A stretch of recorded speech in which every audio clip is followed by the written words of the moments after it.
Электрические явления, происходящие в природе, в жизни, в технике, хорошо всем известны.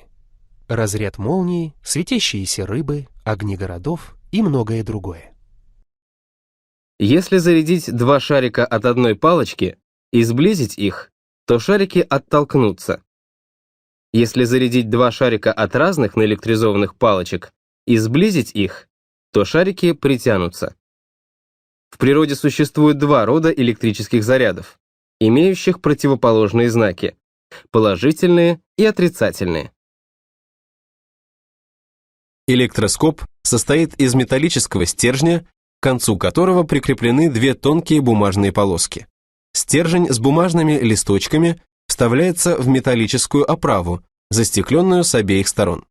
Чтобы стержень не касался оправы, его пропускают через пластмассовую пробку.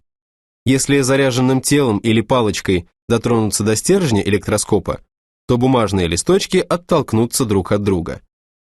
При этом, чем более наэлектризовано тело, тем на больший угол они разойдутся. Значит, по изменению угла, на который расходятся листочки электроскопа, можно судить о степени наэлектризованности тела.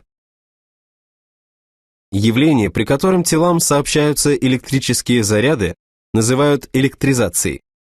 Если поставить на стеклянную пластинку чугунную гирю и побить ее несколько раз кусочком меха, то соединенный с гирей электроскоп зафиксирует наличие на ней заряда.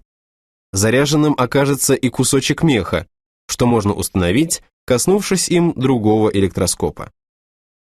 Поднесем к подвешенной на нити стеклянной палочке кусочек шелка, о которой ее предварительно потерли. Палочка к нему притянется. Это подтверждает наше предположение о том, что палочка и шелк получили заряды противоположного знака. Поскольку стеклянная палочка заряжена положительно, то можно сделать вывод, что шелк заряжен отрицательно.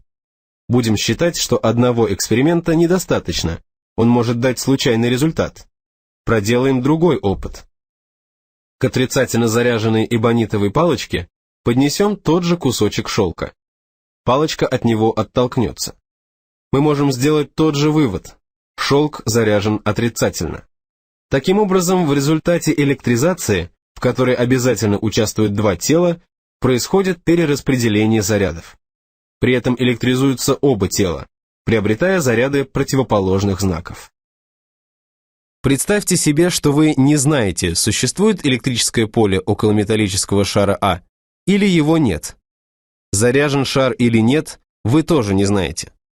Можно ли это как-либо выяснить? Можно, и вы даже знаете как. Если маленький незаряженный шарик из металлической фольги Б никак не реагирует на большой, поля нет. Если же он притянется, значит шар А заряжен и посредством электрического поля действует на шарик Б.